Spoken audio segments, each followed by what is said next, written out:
आपल्या देशामध्ये मुलगा मुलगी अपत्य जन्माला आल्यानंतर सगळ्यात पहिले जर काही घडत असेल तर ते त्याची कुंडली तयार होते.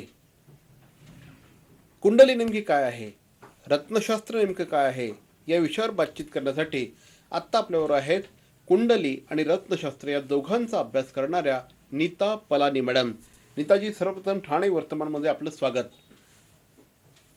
नीता पलानी यांच्याबद्दल बोलायचं झालं तर गेल्या अनेक वर्षांपासून ज्योतिषशास्त्र, कुंडलीशास्त्र, रत्नशास्त्र, क्रिस्टल या विषयात त्या काम करत आहेत.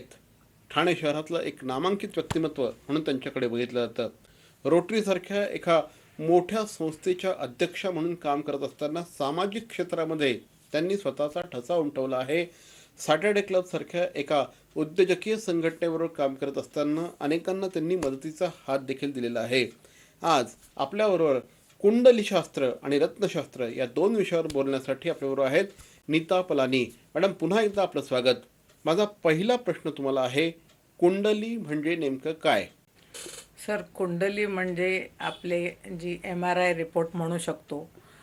आणि मेन म्हणजे कुंडली, आपल्या भारतात मूल जन्मलं की पहिलं कुंडली कुंडली आली की मग पंडित आले. आणि पंडित आले की म्हणजे म्हणजे कुंडलीत काय वाईट आहे किंवा काय त्रास आहे हे बघणं इम्पॉर्टंट होऊन जातं नॉर्मली. पंडित किंवा जे पण आपल्याला सगळ्यांचंच तसं असतं. पण त्यात वेगळं काय करायचं हे माझ्या गुरूंनी, स्वर्ग लाभो त्यांना, त्यांनी मला शिकवलं की पॉझिटिव्हिटी. लहानपासून मी खूप पॉझिटिव्हच आहे. आणि लकीली मला गुरु पण असे लाभले की म्हणजे त्यांनी मला पॉझिटिव्हिटी शिकवली की कुंडलीमध्ये चांगलं काय, वाईट तर खूप असतंच. तर गरजेचं नाही आहे की ते सगळं सार्थक झालं पाहिजे. पण आपण पॉझिटिव्हिटी बघून त्या कुंडलीवर काम कसं करू शकतो. जसं नॉर्मली लोक म्हणतात मांगलिक मांगलिक म्हटल्यावर अशी एकदम हे उडते की मांगलिक आहे. पण मांगलिकांसाठी गुड न्यूज हे आहे की मांगलिक आर हॅपी फीट. म्हणजे आपण पायगुण जे म्हणतो, तुम्ही कोणी मांगलिक असलं तर तुम्ही एखाद्या दुकानात जा आणि मग गर्दी कशी येते बघा. किंवा बरकतचं जे हे म्हणतो आपण, कशी एनर्जी वाढते मांगलिकांत. त्या मांगलिकमध्ये हे प्लस पॉईंट असतं.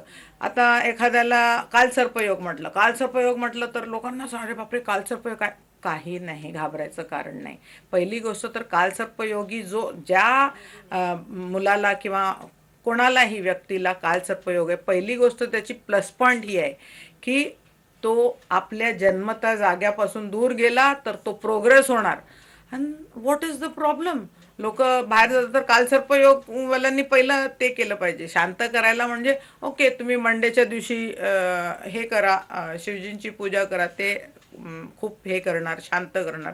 बाकी माझं मेन उद्देश असतं कुंडलीचं की कसं तुम्ही स्वतःची कुंडलीमधून प्लस पॉईंट्स काढून आपल्या मेन म्हणजे आय विल से, मी एका ह्या शब्दात सांगणार की लंगड़े घोड़े पे ध्यान देने से ज़्यादा जैकपॉट के घोड़े पे ध्यान दो, उसको ज़्यादा एनर्जाइज करो. That is what I do.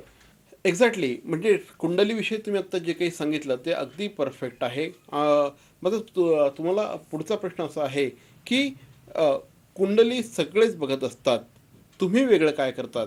What is difference between you and others? हेच ना की ज्यांचे नॉर्मली, आता बघा तुम्ही नॉर्मली बघणार की लोकांना ज्योतिषांकडून हेच येणार, पुखराज घाला आणि ते पाचू.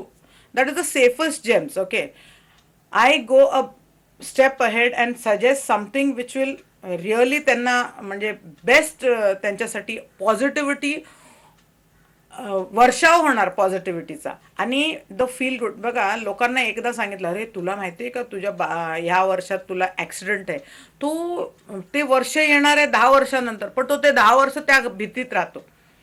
ते मला बिलकुल मान्य नाही. माझ्या हिशेबाने लाईफ ही जी आपली जीवन आहे ते आपण दर क्षणी छानपणे आणि पॉझिटिव्हिटीनी आपण हे झालं पाहिजे, अग्रसर केलं पाहिजे. कारण ते नसेल तर मग आपण दर क्षणी आपण मरतोच. ओके, मरायचं तर सगळं, जो जो जो जन्माला आला तो मरणारच. दॅट इज मॉर्टल सोल म्हणतात त्याला. त्याला काहीही म्हणजे तुम्ही त्याच्यासाठी काही वादच नाही आहे. पण जी पैदा होके मरने तक जो ये सफ़र है उसमें हम जी जाते हैं, उसी को तो सही करना है, अपने को बेस्ट करना है. कुंडली शास्त्र बघत असताना, कुंडलीच्या संदर्भात अभ्यास करत असताना तुम्ही रत्नशास्त्राचा देखील अभ्यास केलेला आहे. माझा प्रश्न तुम्हाला आहे, थेट प्रश्न आहे की रत्नशास्त्र म्हणजे नेमकं काय, तुम्ही एक्झॅक्टली काय करता?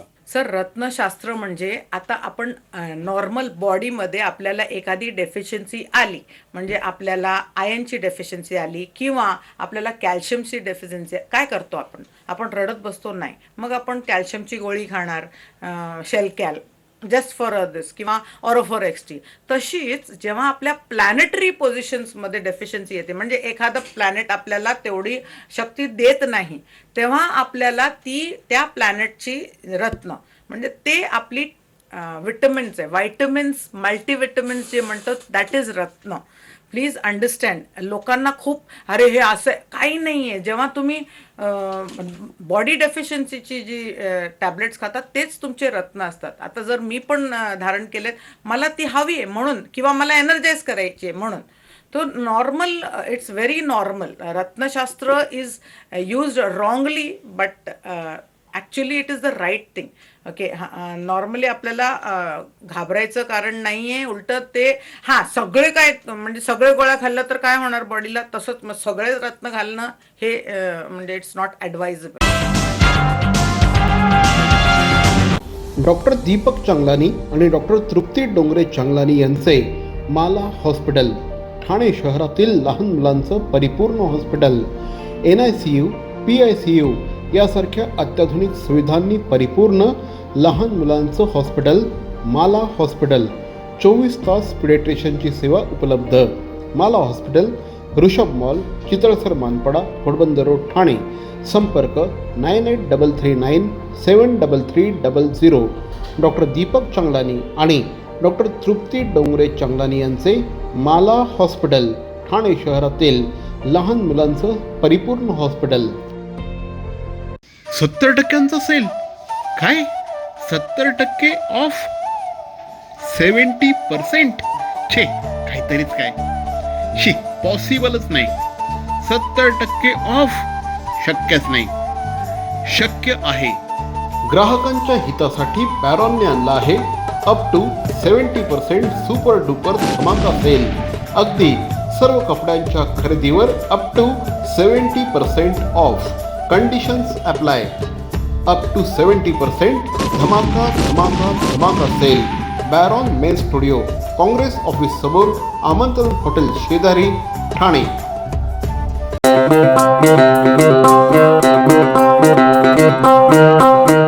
Zip your wallets, don't worry, money will travel swift and fast, cause TJSB का नया है ये magic Transapp app.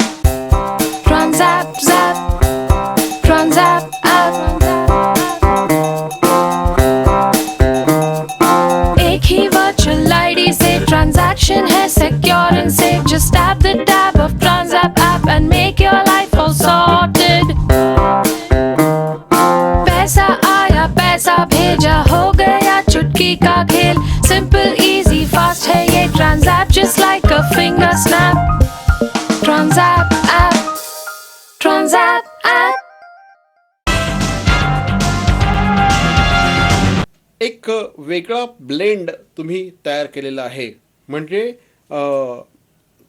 तुमच्या प्रॅक्टिसबद्दल बोलायचं झालं तर it's a perfect blend of कुंडली ॲज वेल ॲज रत्नशास्त्र. या दोघांचा जो एकत्रीकरण आहे, या दोघांचा जो एक संगम तुम्ही घडवून आणता, हा नेमका काय आहे? रत्नशास्त्र आणि कुंडलीशास्त्रांचा एकत्रितपणे फायदा होण्यासाठी तुम्ही ॲप्लाय करत असतात, तो कशा पद्धतीने करतात त्याविषयी सांगा. नॉर्मली ना लोकांना ज्यांच्याकडे कुंडली आहे किंवा कुंडली, आम्ही date of birth, time of birth, place of birth ह्यांनी कुंडली बनते, म्हणजे असं अंदाजपंची नसतो त्याच्यात. Normally if you have your time of birth, date of birth, place of birth, then you can make a right kundli. Right कुंडलीनंतर राईट रीडिंग नंतरच आपण रत्नशास्त्र आपण त्याच्यावर अप्लाय करू शकतो. इट्स व्हेरी मतलब मॅटर ऑफ फॅक्ट आहे ते. म्हणजे चहा बनवायचं आहे तर आपल्याला मग पहिली पाणी, मग चहापत्ती, दूध, साखर, जे पण, दॅट्स अ प्रोसिजर. आपण असं चहा घातला तोंडात, चहाची बुकी घातली तोंडात किंवा साखर घातली, मग दूध प्यायला त्याने चहा नाही बनत ना. त्या हिशोबाने आपल्याला हे समजलं पाहिजे की आपण कुंडली आणि रत्नशास्त्र it's a hand in hand thing. ये अलग अलग नाही है, हे वेगळे नाही आहेत. जर तुमच्याकडे कुंडली असेल तरच तुम्हाला रत्नशास्त्र काम येणार. दैट इज द संगम. ऐसे आपको देख के बोला ये फेस रीडिंग वगैरह ये इट्स अ मैटर ऑफ मतलब many people are not very expert in that. So कुंडली असणं तेच बेस्ट आहे रत्नांसाठी. नॅचरली गेल्या अनेक वर्षांचा तुमचा एक्सपिरियन्स आहे. गेल्या एवढ्या वर्षांमध्ये खूप साऱ्या सक्सेस स्टोरी झाल्या असतील, काही लोकांना चांगले अनुभव आले असतील, त्याविषयी सांगा. सर सक्सेस स्टोरी आहे.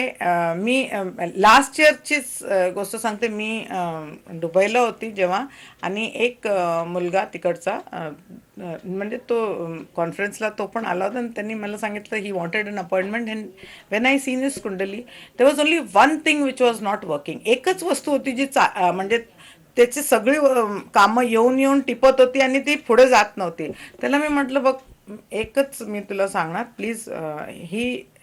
I suggested a gem for him ते. आणि मग माझी ट्रिप 10 दिवसांची होती. मी परत आली. त्यांनी जे म्हणजे ते धारण केलं 3 महिन्यानंतर मला त्यांनी मेसेज केला की मॅडम तुम्ही सांगितल्यानंतर माझी जी कामं सगळी अडकलेली, he was into the bank recovery this और एवढी छानपैकी म्हणजे सगळे प्लेसला पडायला लागले की मला शॉक होतोय की जादूसारखे झाले. पण दिस इज नॉट जादू. लाईक इफ आपण लेथार्जिक होतो आणि आपल्याला म्हणजे काहीतरी कमी आहे म्हणून आपण लेथार्जिक होतो आणि आपण गोळी येतो, मग आपल्याला बरं वाटतं. सेम वे रत्नशास्त्र पण तसंच काम करतं. म्हणजे that is the success story. आणि एका याच्यात माझी एक मैत्रीण होती जिची एक स्टाफ होती. She was already 35 years old and she wanted a match. लग्न करायचं होतं.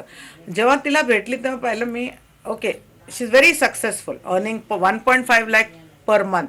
पण मग तिला जे पार्टनर यायसाठी होतं तिच्या हातातच एक माणिक होता जो स्टॉपिंग आहे. Manik is Suraj, king.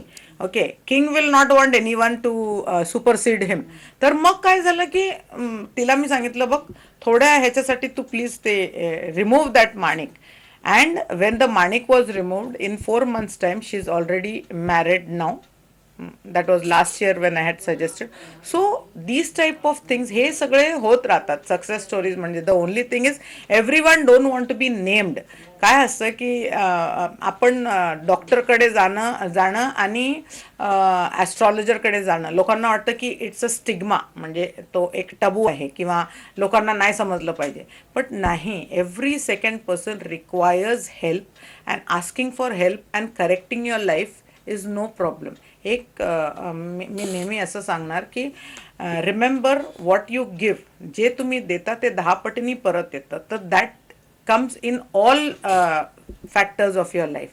So stay blessed, be happy and keep rocking. Thank you. तर या होत्या नीता पलानीजी. नीता पलानी गेल्या अनेक वर्षांपासून या क्षेत्रामध्ये काम करत आहेत. अनेकांना त्यांनी आजपर्यंत व्यावसायिक यश, आपल्या नातेसंबंधांमधलं यश, शैक्षणिक यश, सगळ्यात महत्त्वाचं म्हणजे आजच्या तारखेला ज्याचं महत्त्व आहे ते म्हणजे आरोग्यविषयक यश त्यांनी मिळवून दिलेलं आहे. मॅडम आज आपण आमच्याकडे आलात, आमच्याशी बोललात त्याबद्दल धन्यवाद. नीता पलानी यांच्याशी जर आपल्याला संपर्क साधायचा असेल तर स्क्रीनवर जे नंबर आहेत त्या क्रमांकांवर आपण निश्चितपणे संपर्क साधा. त्या आपल्याशी फोनवरनं देखील बोलतील. पुन्हा एकदा मॅडम धन्यवाद. Thank you very much. मरावे परी अवयव रूपी उरावे. अवयव दानाचा हाच संदेश जनसामान्यांपर्यंत पोहोचवण्याचा संकल्प घेऊन निघाले आहेत ज्येष्ठ समाजसेवक माननीय नानजीभाई खिमजीभाई ठक्कर ठाणावाला. त्याचसाठी काढण्यात आली एक भव्य दिव्य रॅली. अवयव दानासाठी सुरू आहेत ठिकठिकाणी जनजागृती सभा. लक्षात ठेवा, आपला अवयव दानाचा संकल्प वाचवू शकतो कुणाचे तरी प्राण, दूर करू शकतो कुणाचं तरी अपंगत्व अगदी कायमचं, फुलवू शकतो अनेकांच्या संसारात सुखाचे बगीचे. अवयवदानाच्या या महायज्ञात सहभागी व्हा. समाजरत्न श्री नानजीभाई खिमजीभाई ठक्कर ठाणावाला यांच्या पुढाकाराने जनहितार्थ प्रकाशित. नमस्कार, मी मंगेश देसाई. ठाणे महानगरपालिकेच्या वतीने मी तुम्हाला आवाहन करतो कोरोनापासून स्वतःचा बचाव कसा करावा? कोरोनाबाधित देशामधून क्षेत्रामधून आलेल्या प्रवाशांना किंवा कोरोनाबाधित रुग्णांच्या संपर्कात आलेल्या व्यक्तीस हा आजार होण्याचा संभव आहे. कोरोना आजारापासून स्वतःचा बचाव करण्यासाठी काय करावे, काय करू नये हे मी तुम्हाला सांगणार आहे. हे नक्की करा.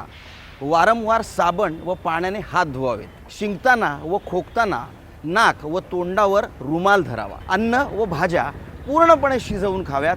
कच्चे अन्न खाऊ नये. आजारी असल्यास तात्काळ आपल्या डॉक्टरांना भेटा व त्यावर उपचार घ्या आणि डॉक्टरांच्या सल्ल्यानेच मास्कचा वापर करा. आणि सगळ्यात महत्त्वाचं, कोरोना बाधित देशातून आलेल्या व्यक्तीने ताबडतोब जवळच्या आरोग्य केंद्राला संपर्क करावा. हे अजिबात करू नये. चेहऱ्याला वारंवार हात लावणे टाळावे. गर्दीच्या ठिकाणी जाण्याचे टाळावे. सार्वजनिक ठिकाणी रस्त्यावर आत्ताच नाही एरवीही थुंकू नये. अर्धवट शिजलेले कच्चे मांस खाऊ नये. सर्दी, खोकला, फ्लू ही सदृश्य लक्षणे असलेल्या व्यक्तींशी संपर्क टाळावा. त्याचप्रमाणे कोरोना बाधित व्यक्तींशी संपर्क टाळावा आणि मास्कचा अनावश्यक वापर करू नये. कोरोना आजार निदान व उपचारासाठी कस्तुरबा हॉस्पिटल मुंबई येथे विलगीकरण कक्ष आयसोलेटेड वॉर्ड स्थापन करण्यात आला आहे. कोरोना आजारासंबंधित उपरोक्त नमूद लक्षणे आढळल्यास तात्काळ महापालिका शासकीय रुग्णालयाशी संपर्क साधावा. अधिक माहितीसाठी जवळच्या आरोग्य केंद्राशी संपर्क साधा. राज्यस्तरीय नियंत्रण कक्ष क्रमांक 02026127394. राष्ट्रीय कॉल सेंटर क्रमांक +91 11 2397 8046. जिल्हाधिकारी नियंत्रण कक्ष क्रमांक +91 22 2530 1740. ठाणे महानगरपालिका टोल फ्री क्रमांक 18002 22108. टोल फ्री क्रमांक 104. सगळ्यात महत्त्वाचं, अफवांवर विश्वास ठेवू नका आणि अफवाही पसरवू नका. सरकारी परिपत्रकावरच विश्वास ठेवा आणि कोरोनापासून स्वतःचा बचाव करा.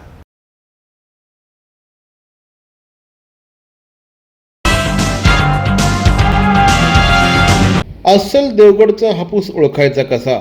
आज बाजारामध्ये काही जण देवगडच्या हापूसच्या नावाखाली भलतेच आंबे आपल्या गळ्यात मारत असतात. त्यामुळे देवगडचा हापूस नेमका ओळखायचा कसा हे देवगडच्याच एका माणसाने सांगितलं पाहिजे. आणि त्यातही तो माणूस जर आंब्याचा तज्ज्ञ असेल तर मग अगदी ऑथेंटिक आणि फर्स्ट हँड इन्फॉर्मेशन आपल्या हातात येते, यात अजिबात शंका नाही. गेल्या अनेक वर्षांपासून आंब्याच्या व्यवसायात असलेले अवधूत काळे सांगत आहेत की देवगडचा अस्सल हापूस नेमका ओळखायचा कसा. अवधूत काळे यांनी पुन्हा एकदा ठाणे शहरामध्ये आपले खास देवगडचे आंबे घेऊन ते ठाण्यात आले आहेत आणि ठाणेकर नागरिकांना अस्सल हापूस चाखायची पुन्हा एकदा संधी प्राप्त झाली आहे. श्री अवधूत काळे सांगत आहेत, अस्सल देवगडचा हापूस ओळखायचा कसा, त्याची लक्षणं काय असतात, त्याची वैशिष्ट्ये काय असतात. नमस्कार, मी अवधूत काळे. दरवर्षीप्रमाणे यावर्षी सुद्धा 9 मार्चला आम्ही काळे बंधू देवगड हापूसचं दुकान चालू केलेलं आहे घंटाळी रोडला. गेली 30 वर्ष आम्ही देवगडचा हापूस ठाण्यात विकून प्रत्येकाच्या घराघरात आमचं नाव केलेलं आहे. त्याचं मेन कारण म्हणजे आपल्याकडचा आंबा पूर्ण मॅच्युअर्ड असतो, म्हणजे देठाजवळ बसलेला असतो. त्यामुळे कापल्यानंतर केशरी कलर आणि सालापर्यंत स्वीटनेस असतो. तशीच आमच्याकडे देवगड पायरी असते, जे दुर्मिळ हल्ली मिळते. सर्वसामान्य वेंगुर्ला वगैरे पायरी मिळते, पण त्याला म्हणावं तसा प्रॉपर स्वाद लागत नाही.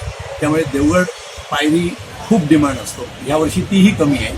आणि यावर्षी आंबा कमी असला तरी कोविडमुळे थोडं मंदीचं वातावरण आहे. त्यामुळे सर्वसाधारण डझनला 300 रुपयाचा साधारण फरक आहे. म्हणजे 300 रुपये साधारण आंबा दरवर्षीपेक्षा स्वस्त आहे आत्ता मार्च महिन्यात. आणि जास्तीत जास्त गेल्या वर्षीचं वर्ष तर कठीणच होतं. खूप नुकसानही झाली सगळ्या आमच्या बागवाल्यांची. यावर्षी सुद्धा जास्त मोठ्या प्रमाणात न करता जास्तीत जास्त लोकांना चांगली क्वालिटी देण्याचा प्रयत्न करतोय. संपूर्ण स्वच्छता राखून, मास्क वगैरे लावून, सोशल डिस्टन्स वापरून असा आंबा विक्री करत आहोत.